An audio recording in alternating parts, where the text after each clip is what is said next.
Hola! Toleleje, toleleje. Kunin at basahin, kunin at basahin. Ako po si Kuya Sam Pagadua ng inyong kasama sa ating lumalim at mamunga Gospel Reflection. Ngayon ay March 1, 2026. Ang mabuting balita ng Panginoon ayon kay San Mateo, chapter 17, verse 1 to 9. Noong panahong iyon, isinama ni Jesus si Pedro at ang mga magkapatid na Santiago at Juan, at sila'y umakyat sa isang mataas na bundok. Samantalang sila'y naroroon, nakita nilang nagbagong anyo si Jesus. Nagliwanag na parang araw ang kanyang mukha at pumuting parang busilak ang kanyang damit. Nakita na lamang at sukat ng tatlong alagad na sina Moises at Elias na nakikipag-usap kay Jesus. Kaya't sinabi ni Pedro kay Jesus, "Panginoon, mabuti pa'y dumito na tayo. Kung ibig ninyo'y gagawa ako ng 3 kubol, isa sa inyo, isa kay Moises at isa kay Elias." Nagsasalita pa siya nang lilimad sila ng isang maningning na ulap at mula rito'y may tinig na nagsabi, "Ito ang pinakamamahal kong anak na lubos kong kinalulugdan. Pakinggan niyo siya." Ang mga alagad ay natakot nang gayon na lamang na marinig nila ang tinig at sila'y napasubasog. Ngunit nilapitan sila ni Jesus at hinipo. "Tumindig kayo," sabi niya, "huwag kayong matakot." At nang tumingin sila ay wala silang nakita kundi si Jesus. At habang bumababa sila sa bundok, inutos ni Jesus sa kanila na huwag ninyong sasabihin kanino-man ang pangitain hanggat hindi muling nabubuhay ang anak ng tao. Ang mabuting balita ng Panginoon. Pinupuri ka namin, Panginoong Hesukristo. Happy New Month na po sa inyong lahat. March na tayo. Alam niyo po yung gospel natin ngayon, napakayaman at maraming aspeto ang pwedeng pagnilayan. Pero sa linggong ito, ngayong readings po natin, gusto kong dalhin kayo sa isang bahagi ng kwento. Merong 3 alagad na nakasaksi ng Transfiguration, si Pedro, Santiago at Juan. Nakita nila ang kaningningan ni Jesus. Nakita nila yung kalwalatian niya. Hindi lang si Jesus ang nakita nila, kundi kasama pa sina Moises at Elias. Sila yung mga greatest figure pagdating sa kautusan at pagdating sa propeta. Isang napaka-glorious na experience ito. Kaya nasabi ni Pedro, "Panginoon, mabuti pa'y dito na tayo. Kung ibig ninyo'y gagawa ko ng 3 kubol."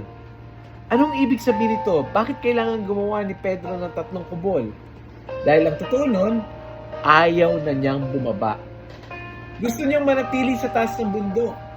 Sa lugar na mayroong liwanag, sa lugar na yung presence ng Diyos ay ramdam na ramdam mo, sa lugar na very glorious. Gusto niyang manatili na lang doon. Kasi alam niya, pagbaba nila, ang naghihintay kay Jesus ay hindi liwanag, kundi krus. Ang naghihintay kay Jesus ay hindi convenience, kundi yung kanyang sacrifice. Hindi ito celebration, kundi suffering. Minsan, para din tayo si Pedro. Kapag masaya ang experience natin, kapag maganda ang season, kapag ramdam na ramdam natin ang Diyos, parang ayaw na nating bumaba. Ayaw nating bumalik sa reality. Ayaw nating harapin yung problema. Ayaw nating bumalik sa conflict, sa trabaho, sa responsibility. Pero si Jesus, anong ginawa niya? Bumaba pa rin siya ng bundok. Hindi siya nanatili na dun lamang sa taas ng bundok. Pinili niya yung misyon, pinili niya yung kalooban ng Ama. Hindi po ito convenient. Hindi madali. Pero malino kay Jesus kung sino ang sinusundan niya. Kaya tayo ay dito rin tinatanong, kapag matapos na yung ating spiritual highness, kapag natapos na yung retreat, kapag natapos na yung magagandang season, handa ka bang bumaba at ipamuhay yung naramdaman mo? Paano natin ito maisasalapat sa ating pang-araw-araw na buhay? Number 1, huwag lang manatili sa spiritual high.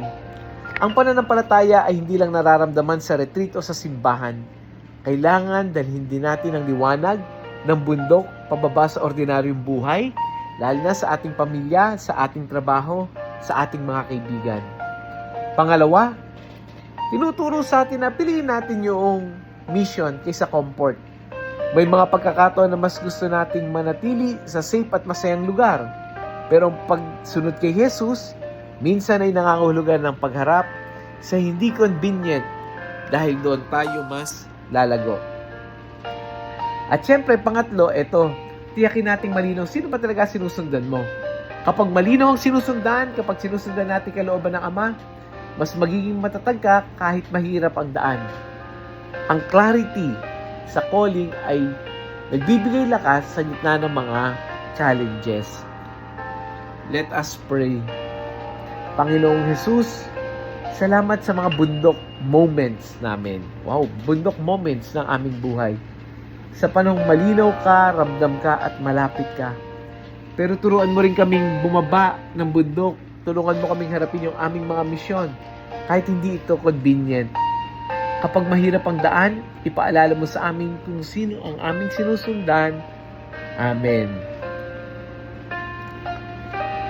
Share natin yung audio gospel na ito sa ating mga kaibigan, sa ating mga kakilala, sa ating mga GC.